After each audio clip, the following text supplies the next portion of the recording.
Previously during the investigation. So, you want to find out everything there is to know about Diane? Agent York, Nick is leaving the bar. Wait! She's still alive. Stop right there, Nick. You're under arrest for the attempted murder of Diane Ames. Emily, hurry! You saved my life. No need to thank me for that. I'm pretty useless. I couldn't save Becky. I couldn't save Diane. Hello, and welcome back to episode 31 of my playthrough of Deadly Premonition. This is Conservative Cat.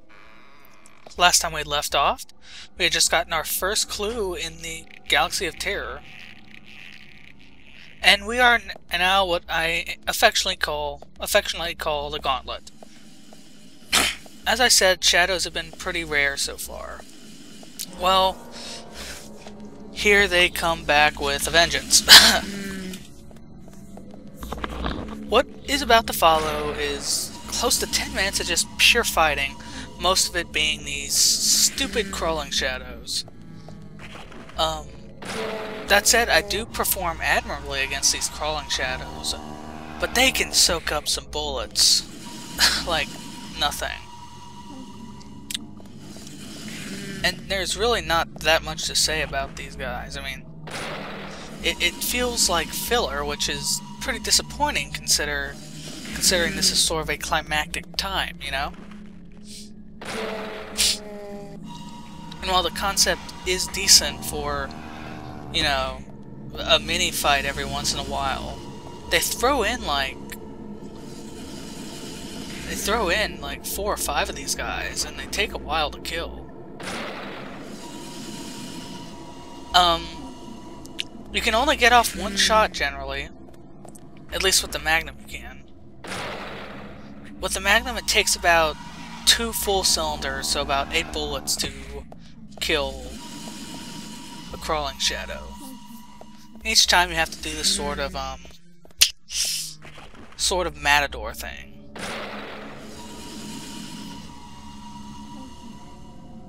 I can't imagine what it would be like to do this without the infinite ammo.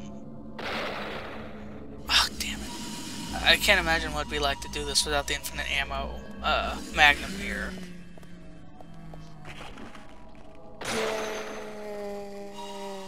She's finally dead.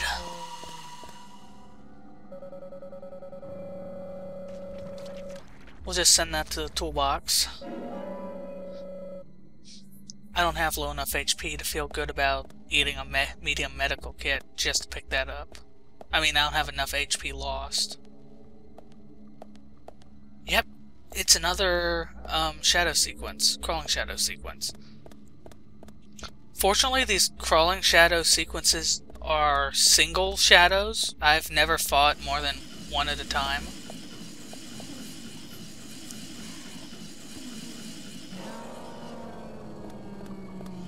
They should have really done something to expedite this. This is not a particularly long... Ah, darn it. This is not a particularly long shadow section. It's actually pretty short. And really I would have preferred short rather than filler. Which this basically is.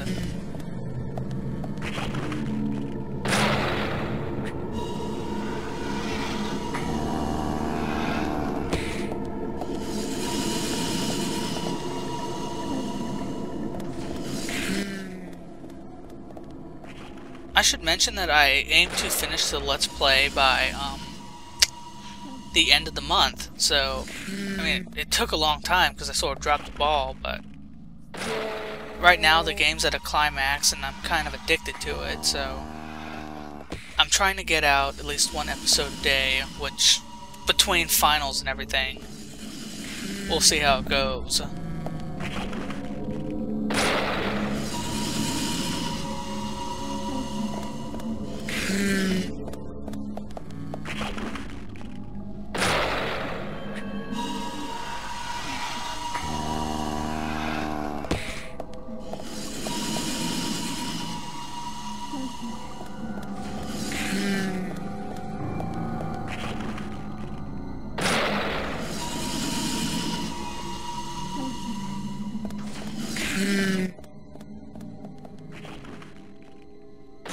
Finally.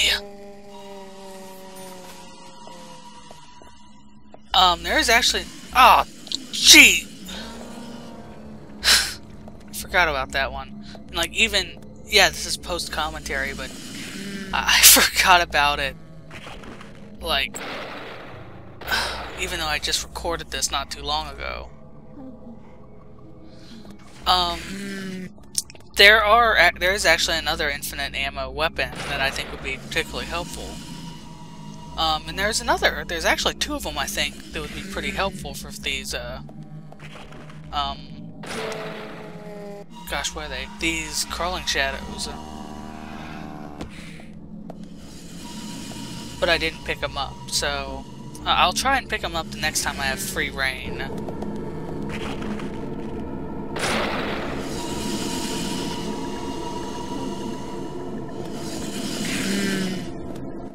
Did you notice that when I auto-lock, it just kind of locks onto their crotch? Except for, like, when they're on the top. Sometimes I'll nick their head with the magnum bullet. But headshots don't really seem to change anything with the crawling shadows. With the regular shadows, they do have some locational damage. But with the crawling shadows, it never really does a sort of zoom in, you know, where the crosshair will move in toward itself. Scrunch up whenever you're on a critical zone. It'll cause extra damage, like a headshot, or a neck shot, or an upper head, or an upper chest, sorry. I believe this is the last bullet necessary to kill this bitch. And she's dead. I honestly think I deserve more than $30 for killing those things. Not really because they're difficult, because they're so time-consuming. No crawling shadows here. Instead we have a couple waves of melee and gun shadows.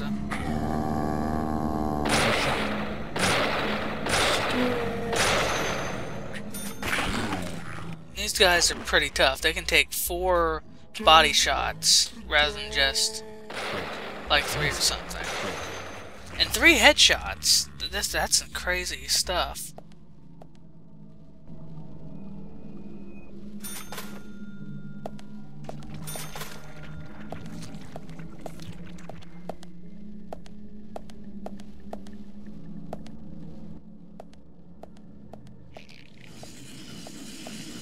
Ah, so close.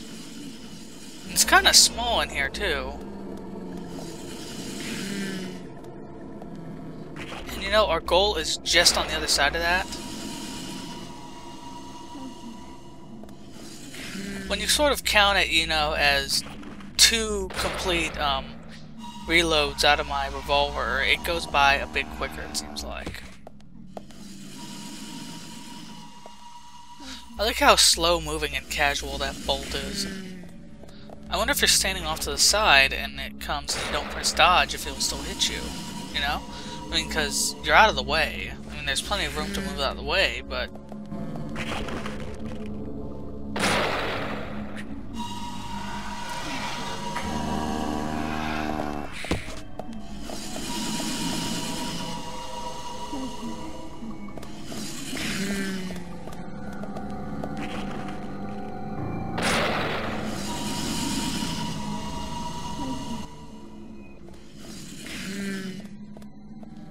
Good news is you'll know how to fight these things. If you never figured it out, you're kind of screwed.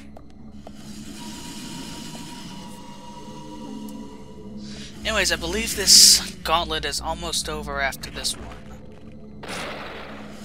And I believe she only has 1 more shot left in her before she dies.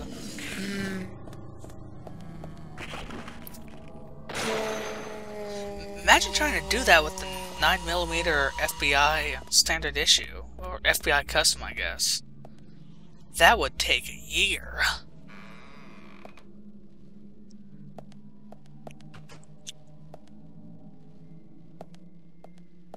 Okay, this is a pretty simple, little puzzle.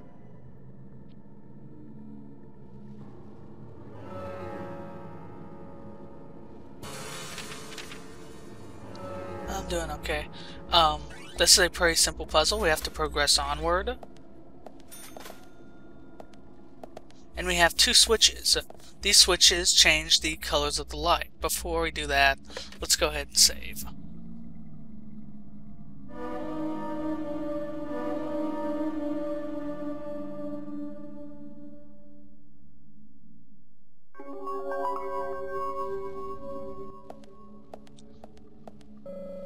This will allow you to change the colors.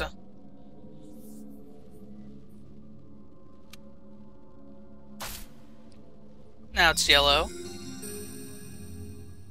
We want both lights to be red. Now there hasn't been any clue, like, you know, stated out clue that the lights need to be red, but just sort of a feeling I have, you know?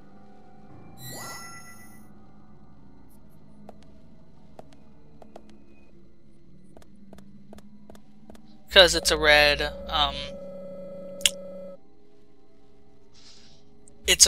curtain there, and red is sort of a motif of a lot of these levels and a lot of this game.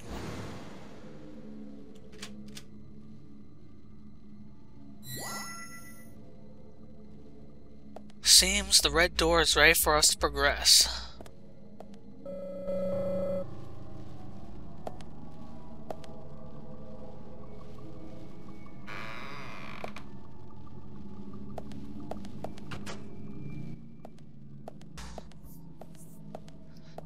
No crawling shadows in here, fortunately. Well, it remains to be seen if there's a raincoat killer. No raincoat killer. Pretty good. Here's another use for the shotgun. See those crates over there? Yeah. If only the shotgun was that effective against against shadows. Oh, perfect. We have enough HP gone to where I won't feel bad about wasting this first aid kit so we can pick up the other one. And it's a tiny first aid kit, so it doesn't hurt us any. Instead, we just get to progress on with full life. We're doing pretty good, guys.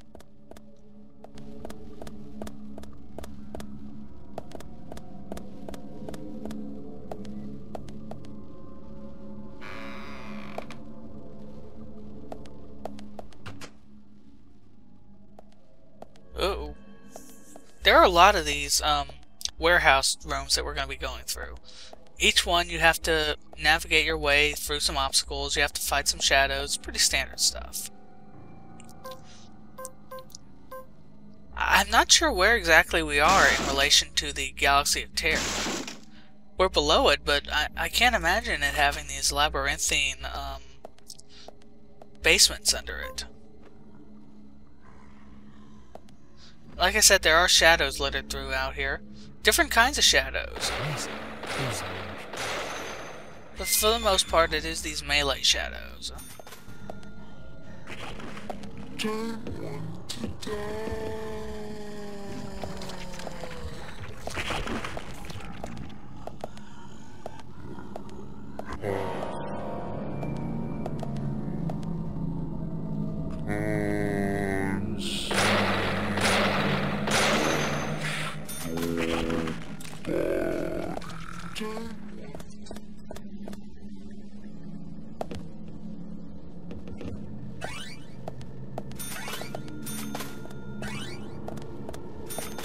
Just around the corner here, there's a pretty neat weapon you can pick up if you don't have the Greco.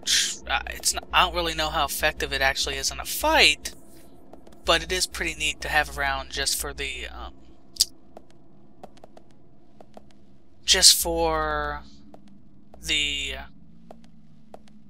novelty. And that's a saber.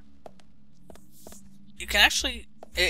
I've never tried it before, but I believe it has a medium damage.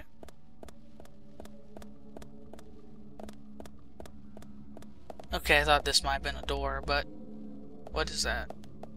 Oh, medium. Just send that right off to the toolbox.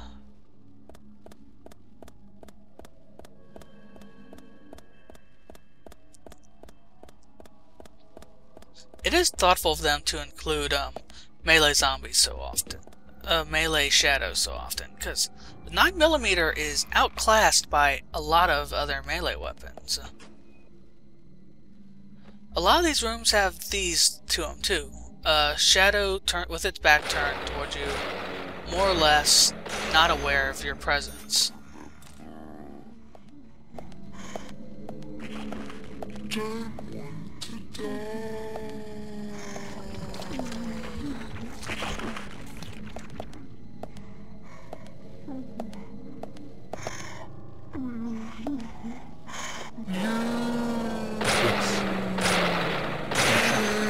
It's like there were so few shadows in the previous part of the Galaxy of Terror that they're trying to stuff them all in here. Which I guess works.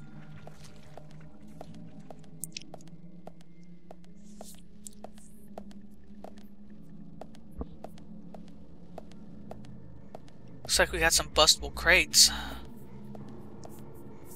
Do the righteous thing. Greco throw. The Greco outclasses the shotgun in terms of strength. Honestly, probably range as well. That was close.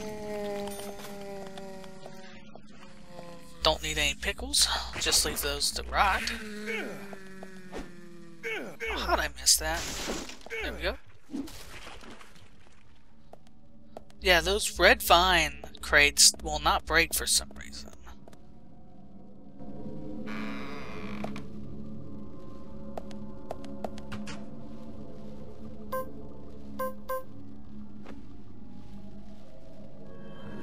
I think the shadows, these shadows here might also be mildly crosshair aware, because they seem to start moving when you have your cursor on them. Or maybe that's just natural for shadows themselves. And that was a gun shadow, it looks like.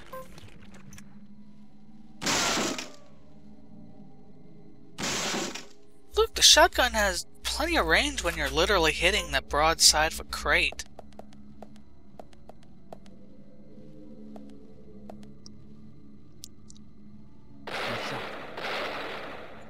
You'll find several of these. Oh, immolation zombies. These will light themselves on fire and then rapidly charge towards you. However,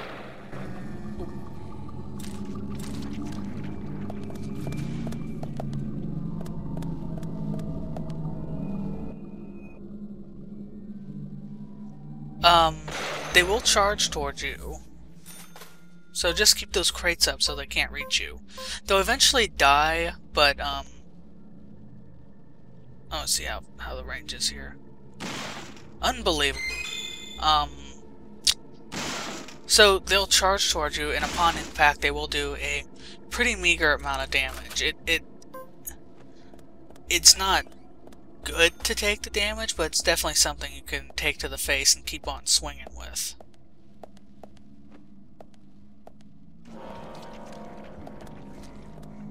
Alright, this is one of those...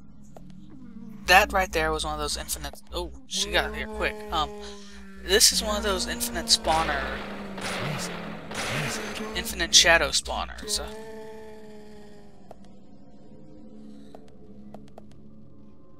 As long as we wait, there will always be a shadow spawning here. So you can either wait until they're dead, then run past, or you can use it where the shotgun really shines the weapon. Go down and run past. That is what the shotgun is best at, crowd control. And that is why I keep it with me. If you notice a change in you, that's because there are fires nearby. So this is smoke. Also, we're about to meet a new friend. Well, not really a new friend, but a friend nonetheless. See you. It's one of these sequences again, and this one's actually pretty fun. Rather than just chasing you and... Yes, there we go. here's the gimmick. Every once in a while, he will take a shortcut and appear somewhere directly in front of you, forcing you to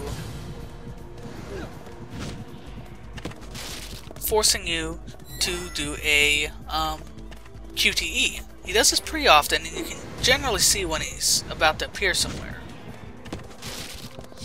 It's a nice change up from the normal method of him futilely following you. However, it does sort of show how he's basically doing some off-screen teleportation. Which it would be off-screen teleportation if he was actually off-screen. He's not. You can always see him down in the bottom right. Even right now, what just sort of seems to be walking around and dragging his axe. Yeah, here's where it sort of displays the limits of this system. Because it wasn't completely out of the way, I could, instead of running around it, York would just run right into the crate.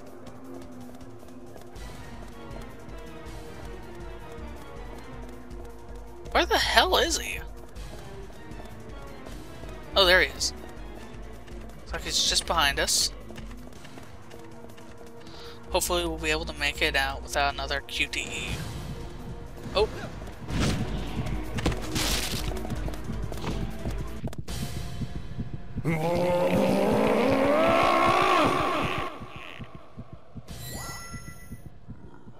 I guess the red seeds actually worked against him. Okay, here there are a couple infinite shadow spawners here. That's mostly what's here, actually. And lots of fire lines.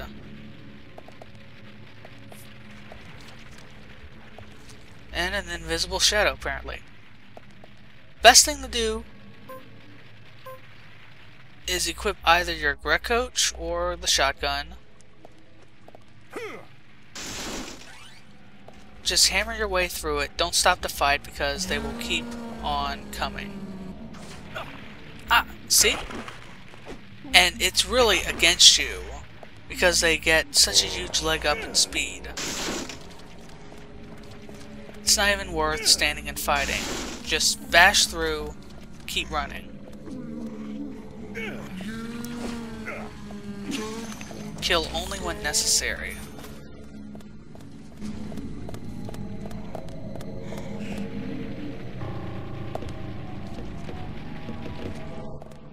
And this little section is mercifully short. But watch out for Kamikaze right here at the exit.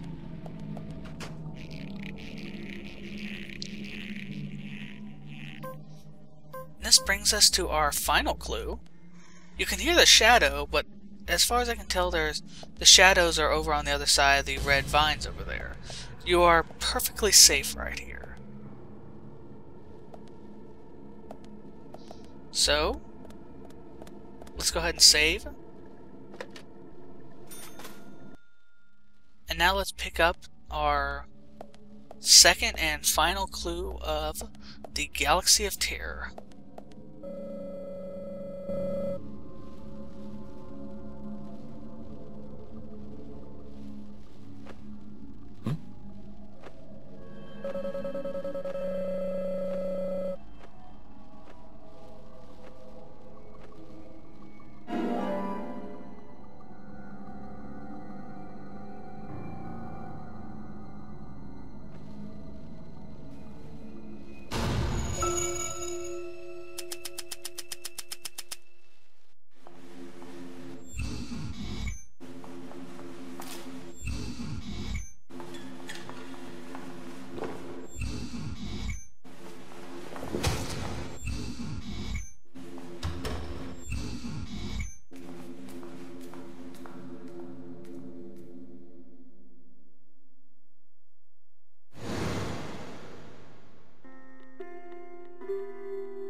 Yeah, I don't know if he's supposed to go over that or be able to chop through it, but he is unable to progress.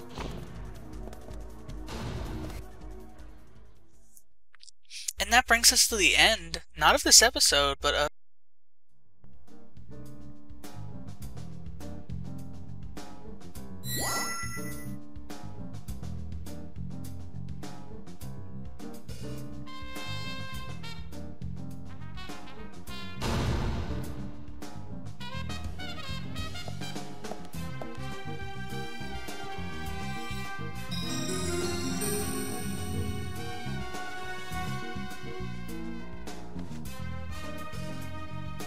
That's one bizarre setup. Whoever made this must be crazy.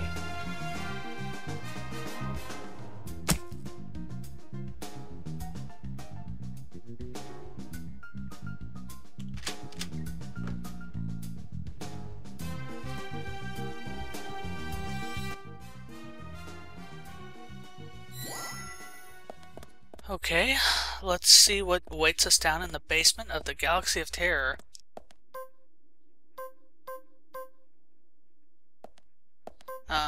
No, let's stick with our old standby.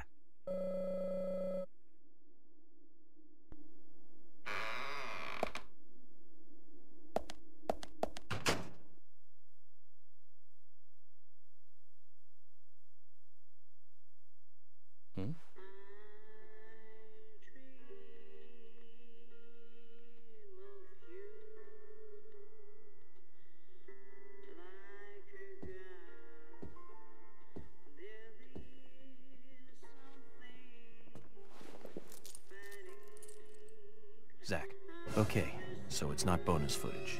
It's still part of the main feature. The perpetrator is exactly who I thought it was. First things first, we'd better let poor Nick go.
Well, that's disturbing. That brings us to the end of episode 31 of our playthrough of Deadly Premonition. York's in a pretty bad spot right now, so you better come along next time so we can see just how he gets himself out of this. I'll see y'all next time. Thank you, and have a good day.